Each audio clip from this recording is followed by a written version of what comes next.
and welcome to a brand new episode of Formula Pod. And today we're talking all about the Qatar Grand Prix. Like, such a crazy race, right? Like, cannot even believe that things like all the events that kind of happened, it's actually kind of a perfect fit for like a Netflix episode of Drive to Survive. Like, one complete episode can be gone for that, right? But, like, yeah, anyways, it's not just me on the podcast today. Again, I'm joined by the team, my far and extended team down in the United Kingdom. Joining me from London is Vishruti, and joining me from where are you where were you based out of? I'm not far from London. I'm only like 2 hours away. I'm in this Yeah, small okay. called Exeter.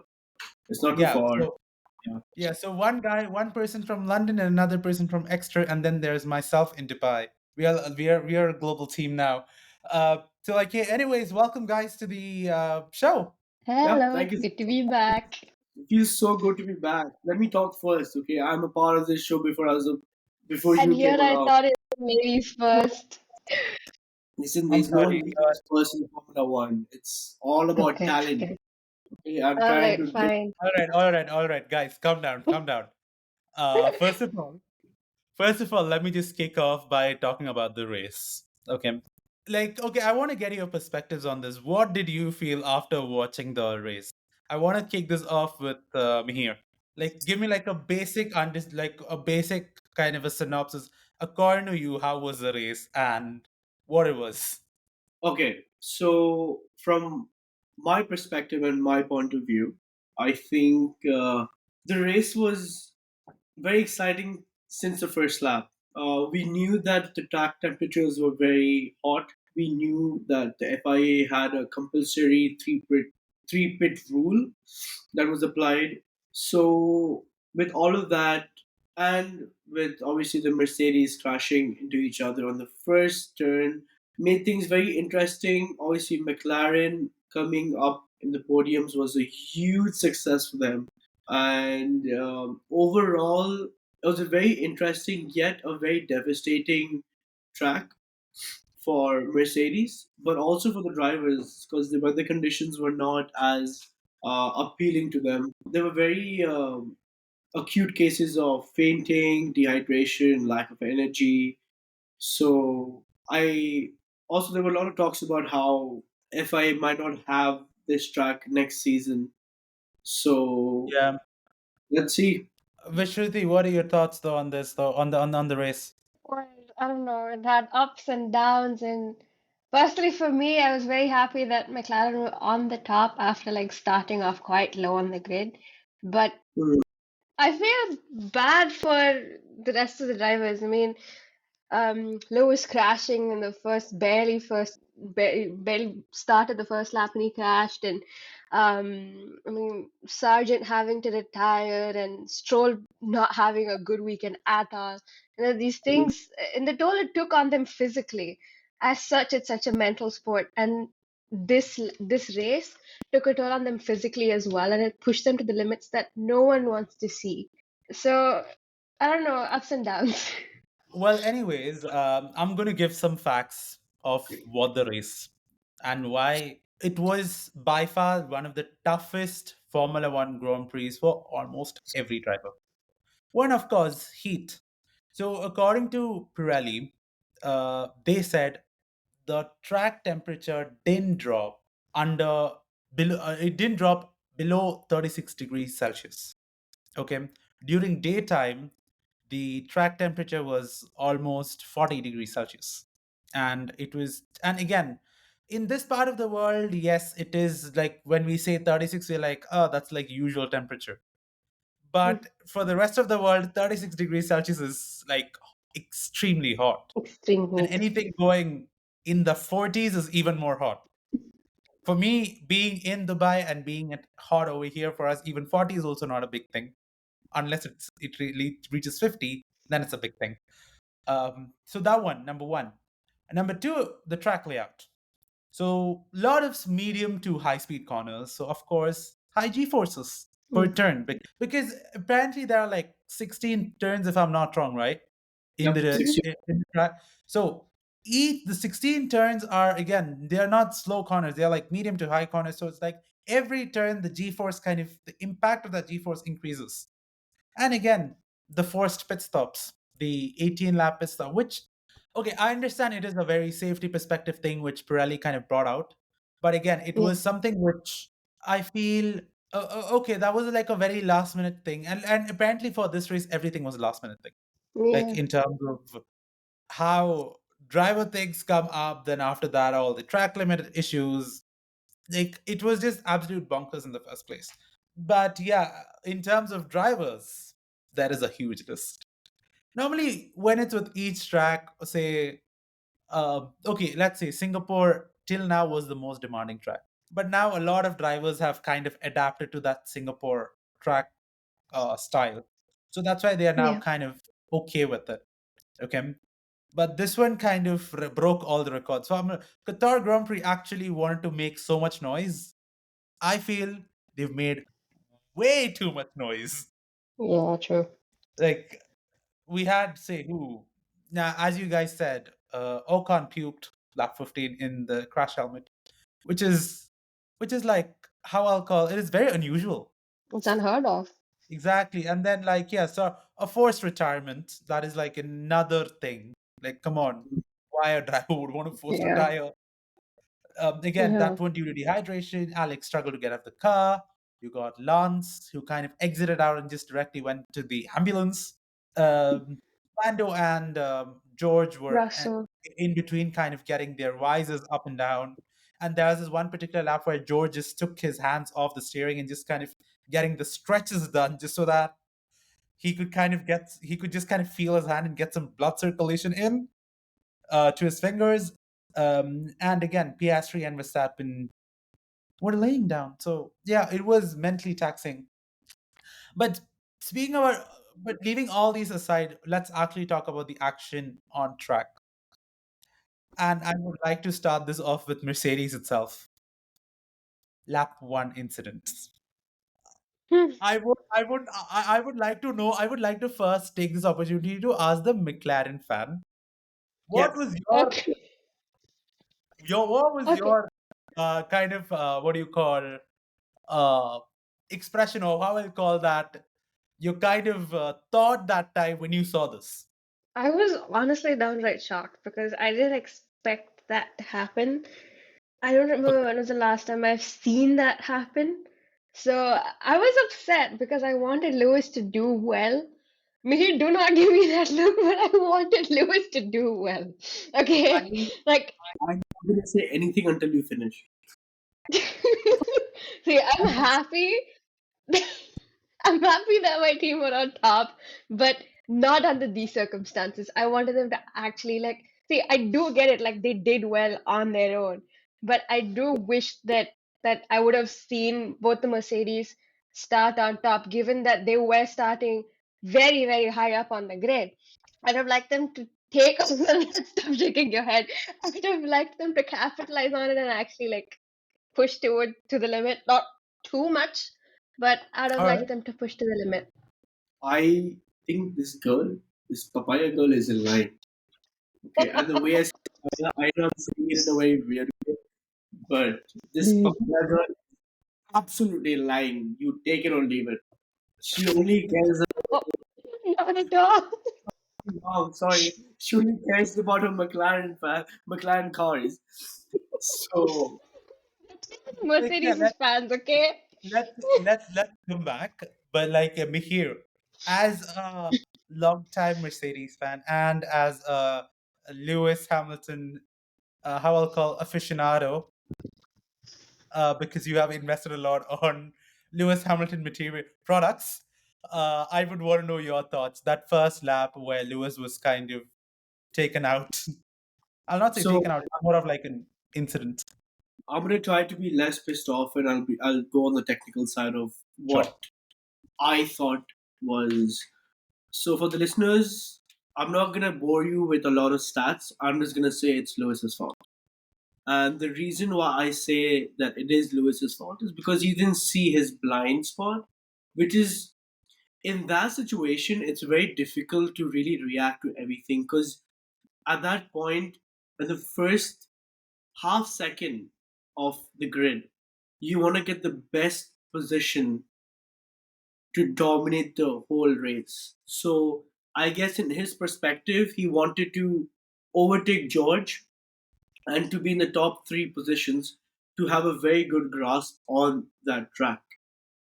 And which obviously did not happen because George Russell had the same mindset. And every driver would have that same mindset. But he actually did not give a thought that, oh, wait, George might actually attack as well. And he forgot and they crashed. Luckily, it wasn't a DNF for both the drivers, only Lewis, which is fine, which is absolutely okay. Everyone has their good and bad days. For Mercedes, it's been a bad season for the last, it's been a bad two last seasons, which is fine. Um, I'm understanding. Obviously, it's very easy to for me to sit down and comment, so I know how much hard work they're putting in. Um, it's a genuine mistake by Lewis, and I loved how Lewis did not reciprocate. He was like, "No, it's my fault." That's a very good sportsmanship, very good attitude towards the safety, as well as George Russell. He was like, "Oh wait, is he okay? Whose fault was it? Well, it wasn't my fault, but if it is, I'm really sorry." So I love how everything was, but it's a rookie mistake by a world class driver. Um, that's all I'm going to say in this. But Mhm. generally, a very sad position for Mercedes. Thankfully, in the constructions, they're not doing that bad. They're second place. In our eyes, I think they're first because obviously Red Bull is way far ahead than anyone can actually do anything right now. So Exactly. so technically Mercedes is first if you eliminate Red Bull. Mhm. But again, that's my perspective. Arjun, what do you think? Do you have another perspective on this or So what I thought is this, though, as we have all seen, George was in mediums and Lewis was in softs. yeah. The previous day on the sprints, George was in the softs and Lewis was in the mediums. Okay. So in my thought, I'm like, okay, the strategy was clear. Lewis go take the offensive end and try to get his track position just so that the gap between him and Max doesn't kind of go. And then eventually George picks up the pace and then attacks. This is Mm-hmm. what I thought. Okay. And in my mind, like, okay, when Lewis was kind of taking the outer line and going in, I was like, all right, so that means George, ideally anyone's mindset is like, okay, Lewis is going on the attack and he's going in. But then the kind of that turn comes in and no one decides to brake, no one decides to kind of decelerate, and both of them clipped off. And apparently both cars were taken off. And knowing Lewis, he will, if the car is still on track, even with three wheels, he will drive and make it back to the pits. Lewis is known for that. Like, best example are like those races down in Silverstone. I don't remember which year it is, but then I've seen way too much of that. Where like with like literally with less than 5 seconds, with three tires, he managed to finish a Grand Prix. So again, he was in gravel, so basically he just can't recover the car out. Because I thought like, okay, if they were like, if that was just clipped off and it's just that he didn't manage to reach the gravel trap, there might be chances Lewis can still come back, get a pit stop done, finish it off. So yeah, but then it was a bit of a shame though, because I feel in a kind of a communication internally between the strategy team kind of didn't work in play. I personally think. Fair? I think that's a great way to end that note. I think that's a very Arjun. We as Mercedes, I think as obviously as a Formula One fan, it's very devastating to see any car crash. Exactly. Yeah. Because the first thing you think is safety, because these Yeah. guys not just racing for the country and the team, they're also putting their lives on stake. So and I agree with FIA's strategy. I mean, look, comes first, and Mhm. whatever FIA did as well as the three-stop strategy was just for safety precautions. So Yeah. I'm not gonna say anything bad about FIA on this, but what Michael Massey did was absolute nonsense. That's all I'm gonna say. From where to where did that just go? From Yeah. March 2022 to Abu Dhabi 2021. Oh man. But yeah, like speaking about all these, we got to highlight about of a Mercedes customer team, McLaren, of course, the papaya. Ugh. Uh, Again, 103 points earned in the last three races. In that, 47 points gained alone in Qatar with the sprints and the race.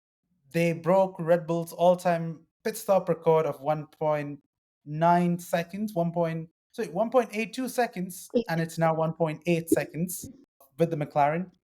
And yeah, a team again, as Vishruti said, was on the drop zone to a team that is like really capable enough of challenging Red Bull at this stage.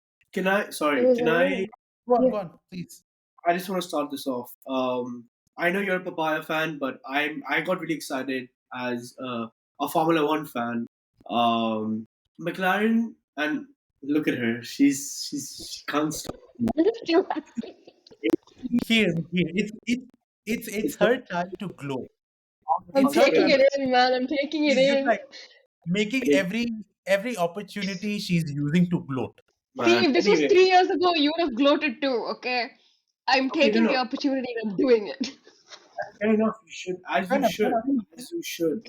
But all I want to tell you is, my listeners and you guys as well, that McLaren was not in a good space a few races ago, right? They always were. They started off in the lower grid, and at one point they came up, and then they went back down to the middle. Now, in the last two races, there's a different charisma between McLaren and their team.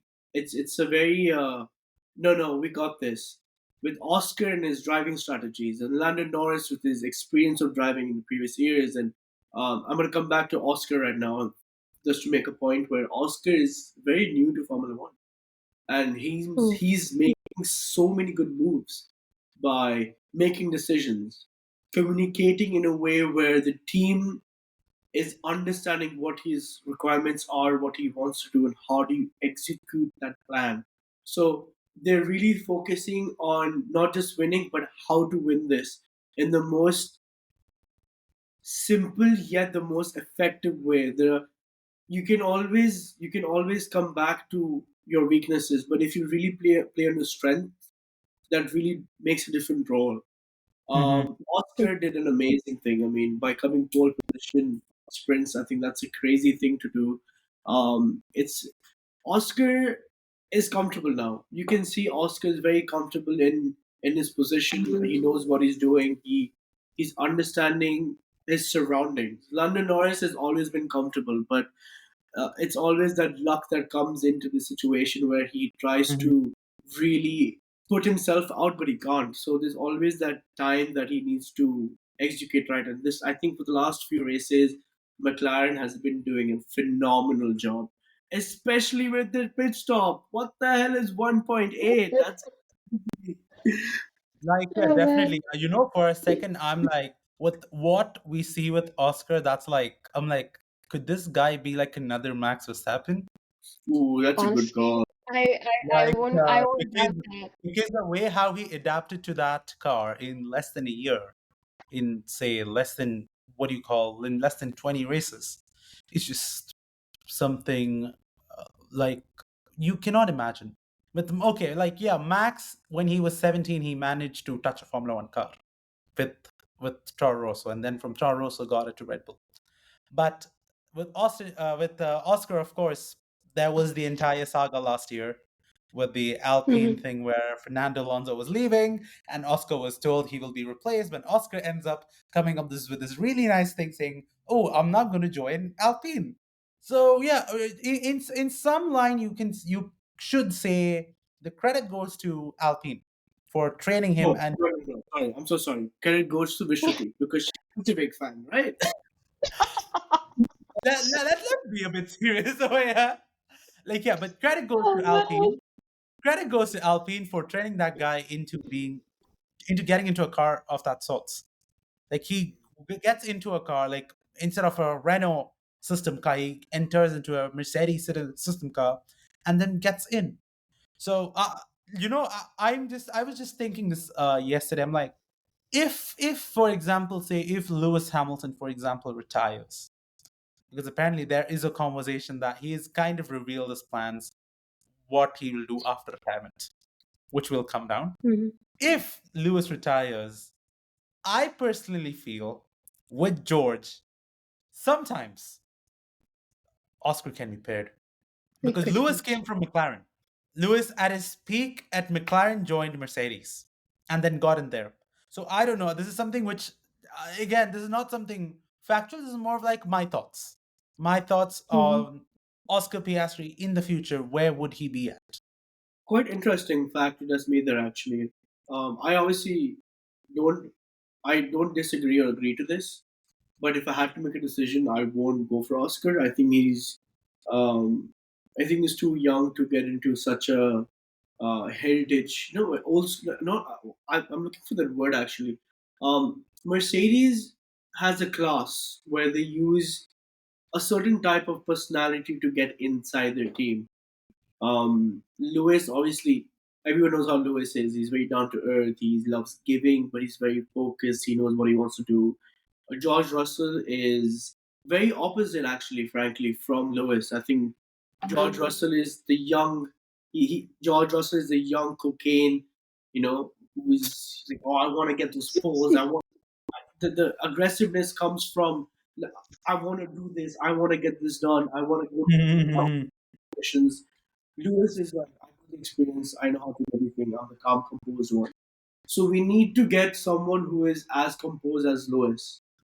Because if there are two rivalries again, like Max Verstappen and Daniel Ricciardo, that's going to create a lot of drama between the team members, which would Yeah. create a very vulnerable situation in the middle, where both of them are not, obviously, they're fighting with each other to get a better position, but you also in the back of the head they're helping each other as a team to be number one.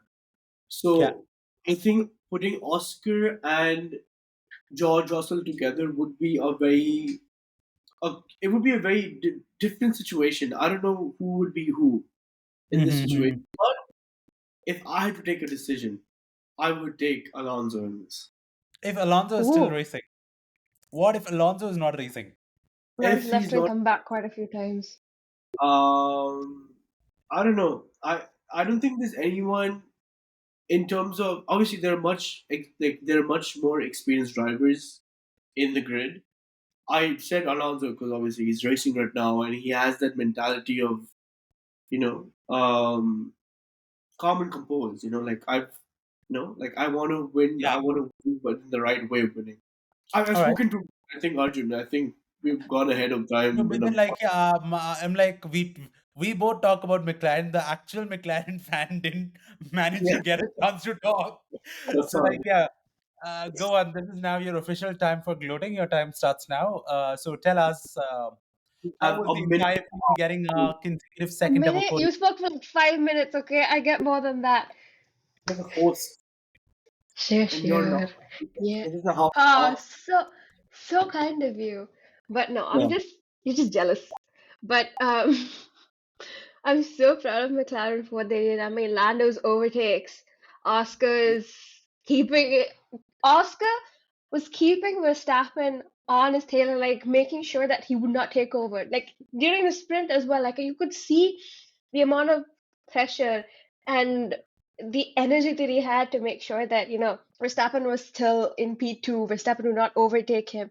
He pushed to the limit and he was able to carry that through from the shootout till like actually taking it on in the actual sprint and getting that pole position.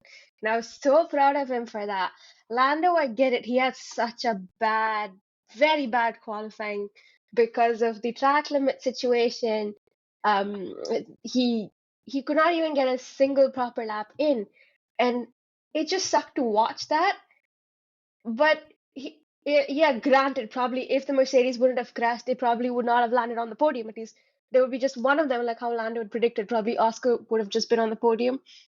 But I'm not gonna say I'm happy about the crash. I'm definitely not happy about the crash. I'm glad Lewis is safe, but I'm also quite proud of Lando and his overtakes, especially the one with Alonso. Oh, that was a beautiful overtake. But each and everything that both of them did, they were able to capitalize on the strategy that was given to them, as well as the car that was given to them, and they pushed it to the limit, and they were able to bring it up, both of them on the podium. And I don't know, Mhm. I just had a wonderful time watching this race. I think it was better than Japan. And it just Well, and it's not just definitely the every like I feel the only race I got really excited was Singapore Mhm, because yeah, it didn't have like a Red Bull 1, 2, 3. true, Like yeah, Red Bull, we that was like an entirely different like paradise race, of course. Looking on a constructor perspective, McLaren is on the fight for that fourth position in the constructors. Idly, the yeah, gap is only 11 points yeah. between And Aston Martin and McLaren. Lando's also close to overtaking Leclerc. Um, yeah, again, that also is 9 points difference because I remember, but at the same time, you got to even consider George Russell. He's just 4 points away from Lando. So, in True, case yeah. if George manages to take the raw pace out of that W14, because they actually had the pace in Qatar, and now Yeah, they Mercedes did. is coming with an update, the final update in Austin. So we don't know how the car is going to be. We got to talk about Sergio Perez. In the sprints, he managed to not do anything. Like ended up crashing with his old teammate Esteban Ocon. Mhm. In the quali, got out in Q1 itself. And is that something now which Red Bull seriously need to consider? Because again, it's 5 more races. His basic, I'll tell you this: Lewis is in fight for the second position at the Drivers' Championship, Right. and the gap is only 30 points. If Sergio manages not to get points in Austin, and Lewis manages at least a top three finish, Mm-hmm. the gap then reduces from that 30 to idly 21 or what 18 or something. Say, for example, Lewis gets 18 points. So technically, it's just going to be, say, 30 minus 18. Just will become 12 points difference. And that 12 points, technically, even he's P4 or P5 in the next race, which is Interlagos. Sorry, Yeah. it's not Interlagos. The No. next race, yeah, it'll be Mexico, like Checo Perez's home race. If there he Yeah. manages to get a P5, he will still get that 12 points ahead. But do we think So that he will? chances, see, I don't know how the new update is going to work on the car. Okay, because none No. of us know how that's going to work. But Mm-hmm. Sergio Perez has now got a final ultimatum from his team's advisor, or what we call Mr. Oldman, Dr. Mm-hmm. Helmut Marko. Okay, so he is now given until Mexican Grand Prix for him to improve. If he doesn't improve, there is a heavy chance that he will be thrown out of the seat. Like, I'm really sorry in the language I've used over here to all my listeners out there, but this is something like just to kind of inform you about the brevity of the incident. I'm just using the words because his seat is really on danger, really, really on danger. Like we saw Sergio Perez still Miami managing like himself and Max. The points were just 5 or 10 points difference, which is okay, which is reasonable. But now it is not reasonable at all because it's 433 versus 224. That's more than 200 points. It's Any just thoughts like on this? a leap. Any thoughts on this in terms of Sergio Perez? It feels like a huge leap of a gap between Max and Sergio from where they were in the beginning to what it is now. I don't know, since coming back from the break, he sort of declined. And most of the qualies you see, he doesn't qualify that high up, and he has to push his way up. And even if he pushes his way up, he ends up going down because of the pit stops that he has. And I could, obvious that at this point that Red Bull is just banking on Max. And I don't know, like I know I don't like Perez as much, but I don't know, I want him to be able to use what he has. We know he has the potential to do well, right? He fought as much as he could last year. He fought at the beginning of this year. It just sucks to see that someone as good as Perez is not doing well right now. Mihir, what's your thoughts on this? Okay, so I'm gonna make it very short Yeah, because obviously you guys have already spoken quite some bit of this. yeah. Perez is not doing well, and we all know this. And I'm not going to repeat this again. I'm going to give you something new to your listeners, right? Which is Perez has lost opportunity to be in run. Cut close. If I was a part, I'm really sad for him. But in Formula One, it's either yes or no. You're either in the team or you're out of the team. If you're not on a good streak of winning or improving or showing some improvement, you are out. Case closed. Perez is not doing well. Red Bull has given him multiple opportunities to show improvement, to show if he is in the right seat. He's not. I'm so sorry, but he'll have to leave because there are other drivers who want to be in a position who might do something better. Hmm. There are other opportunities outside Formula One like IndyCar. So be active in those kind of motorsports. Once you think you're good enough and you think there are other teams who might want you, come back in. But for now, he's not doing up to Red Bull's expectations, and Red Bull could have been in a better position. They're already in a really good position, but imagine if Sergio Perez was as good as Max, or maybe two levels below Max. Yeah. The Red Bull would have been on a score no Formula One team would ever reach. That's what I'm gonna say. It was short, it was simple. That's what I'm gonna Agreed, end. agreed, agreed. Because I did see this quote from Nico Rosberg. He's like, just because there is a lack of people who are kind of lack of talent according to Red Bull levels to fill up that seat. That's why Sergio Perez is still sticking around, or Yeah, else long time away he would be thrown off. yeah, Because Yeah. I mean, we saw the same thing with Nick De Vries.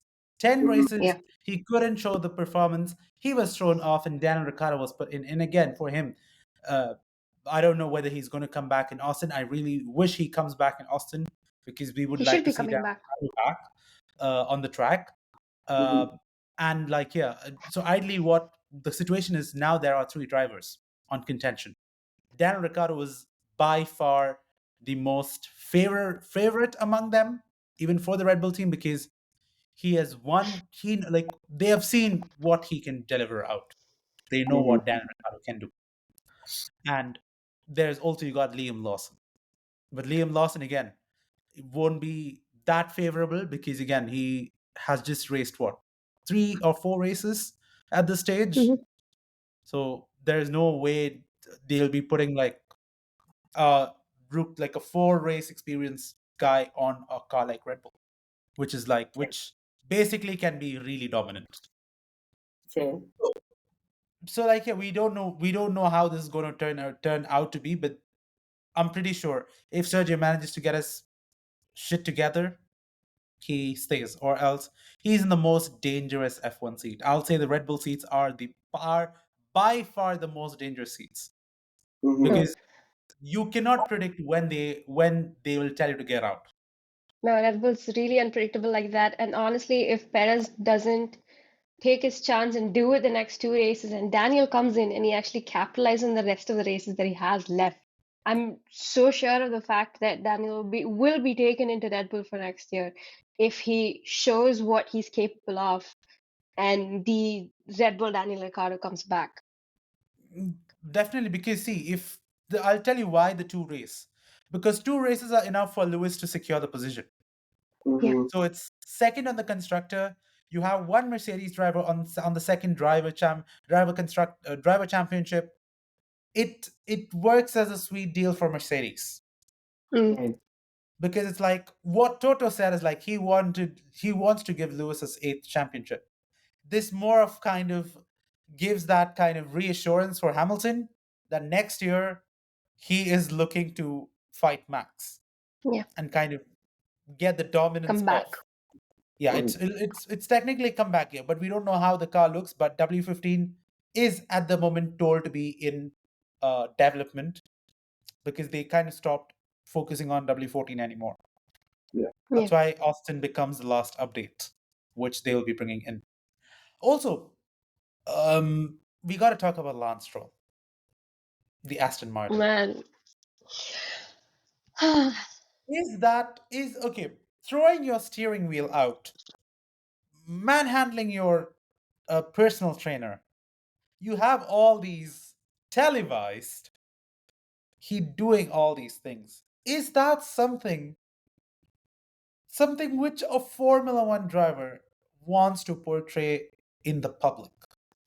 I'll start off with this one. Yeah.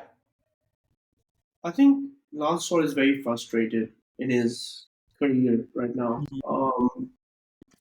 Obviously, when you have all the opportunities, when you have the right money, you have the right investment, you have when your dad owns the team, but you within do not get any results, you would be frustrated. If I was in his shoes, I would potentially tell my father, I'll be like, this is not going the way I want. I think you should get a better experienced driver. And I will be in the sidelines trying to learn what I did was wrong. And maybe the next 2 years, maybe next year, see and compare myself. Mhm. I know it's very easy for me to say all of this, but this is what I would do if I was in his position. Um, there might be some legal matter that he has to be driving this year or something like that, which I'm not sure about. But all I can say is obviously he doesn't have the right to do throw equipment around and manhandle anyone, not just his what who was that? His Personal Personal trainer. trainer. yeah. But you should also understand that he is trying to not only make his father proud, but also he is the face of the team. And when you're the face of the team, you really have to not just race, but you're racing for your fans, for your country, for your father. So all the pressure would maybe come up to a point where you're like, damn, that's a lot of pressure I have. So does he have the right to do that? No. Do we like him for doing that? It's understandable what he did. Mhm. A lot of people would disagree, be like, no, he should be professional. But in that moment, when you know you have the right everything, then why am I wrong? Yeah. Why am I going through this alley of bad luck? Of And course. I guess that does not justify why he would do that. We understand why he did that. Fair enough. Vishruti. So I 100% agree with Mihir. And on top of all of that pressure that he has, his father owns the team he races for. You know, the name Stroll is such a big deal when it comes to the team the name that Aston Martin holds, that he has so much to live up to, so many expectations to live up to. And other than the fact that his father owns the team, he's racing alongside a two-time world championship winner. So the pressure that he has is so much in the fact that he sees Alonso doing so well from time to time. And he had a beautiful stint in the beginning till Canada. And then it slowly kind of dropped. I don't know what happened, what went wrong, but all that the weeks and the weekends that he's had that was so frustratingly bad for him. I just I don't know. I can't put into words as to how bad I feel for him and the fact that I want him to be able to be less frustrated. I mean, you could see it in the interview post the qualies or was it post the sprint where he was so dejected that he barely said like 5 words to the interviewer. He'd lost all hope, and There's just, like me was saying, there's so much pressure that's been put on him, the name, the team, who sat on that seat before him, who's sitting with him. Each and every person that's there with him is experienced, knows what's going on, and he's been racing for what, 6, 7 years in Formula One.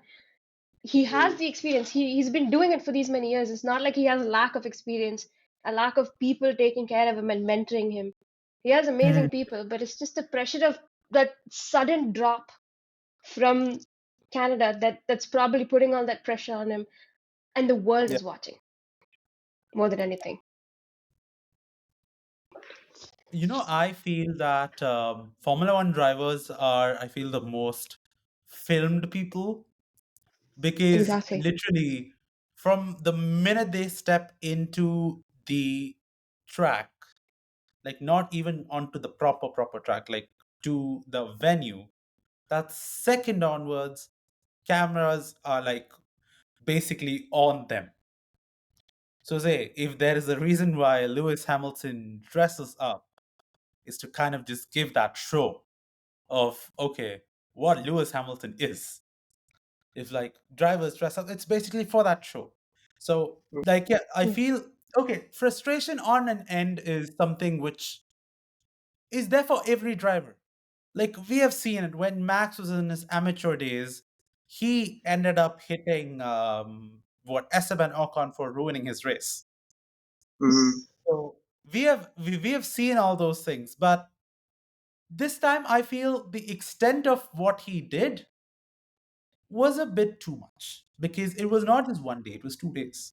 Both the days Yeah. on the days of the sprint and on the day of the race, he ended up doing something which is not acceptable. Okay, Mm-hmm. because at the end of the day, this is a sport, and yeah, there for with every sport there is something called sportsmanship, and you got to accept facts, and you got to try to kind of improve. And just what Vishuti said, I'm going to recorrect that. He has not only driven with a two-time world champion, he's also driven with a four-time world champion as well. That's Mm. basically a combined total of six world championships of two drivers he is driven with. So that means he had the opportunity to learn. 3 years with Sebastian Vettel, this 1 year with Fernando Alonso. That's almost the Yeah. fourth year is going to end. These 4 years, if he hasn't learned from the best of the best, I don't know then what he's doing. But again, it comes to a point where you can, how much will you learn? You really need to make your own learnings. Then it's like how much ever Exactly. you. It's like a degree. Like I'm doing a master's in marketing. Doesn't mean I'm getting the intellectual content. I'm learning everything about strategies and theories, but that can only apply when I realize things in real life. Fair enough. A lot of people think, oh yeah, like university and colleges are a waste of money. Why do they think that? Because they found something, they know what the drive is. So when Mhm. it comes within yourself, it comes to you Yeah. naturally, right?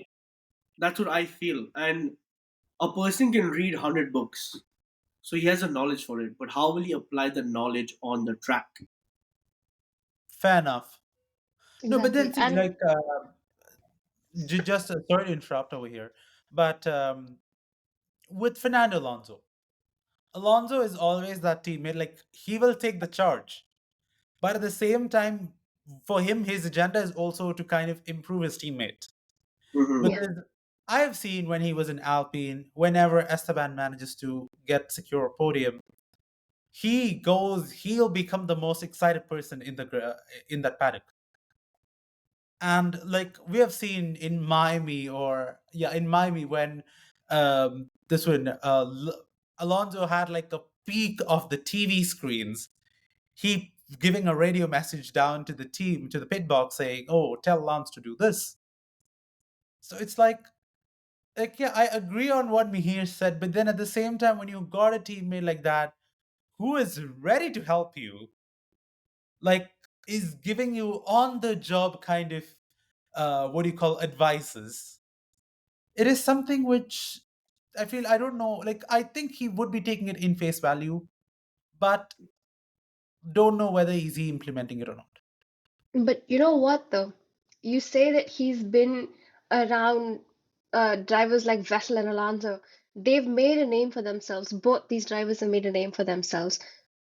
Yeah, 4 years with these guys, I feel like Lance Stroll's, I'm not gonna say inferiority complex, but I feel like he wants to make a name for himself. He's being taught by them. Yes, Alonso's was is open to teaching him. I'm so sure Vettel's so open to teaching him. But don't you think that Lance Stroll wants to make a name for himself as well? Just like how you say Max Verstappen was pissed off at Ocon because of it, but he's made a name for himself. He's a three-time world champion. At the same time, Lance Stroll wants to do something different than what the others have done. And he wants to prove that he's good enough for the position. He's not just getting that seat because his father owns that company or that team. It could be taken like that as well. fair enough. Like, yeah, definitely, absolutely, absolutely. Like, it's definitely like a valid thing. Anyways, we wish Lance Stroll all the very best of that investigation. If things go well, things go wrong, I'm pretty sure he would be probably slapped with a financial penalty, like how when Yeah. Lewis crossed like an active track, he got a £50,000 penalty for it. So he'll potentially get something like that. But yeah, it's something. I feel it's something which should be kind of kept in consideration. Again, as I said, where when I started the episode, for Netflix, this would be the most content-filled race. Yes. Weekend Every in general. every team had content. It's not True. just one. All the 10 teams had some sort of content running their way, be it Mhm. Ferrari with Carlos Sainz not racing, with Yeah. Mercedes with the first lap accident, with McLaren being the victory, with Sergio starting from the pit lane, Alfa with Romeo with their double points. Alfa Romeo for the first time in the season getting double points. You got Hart with K-Mag yelling in the radio.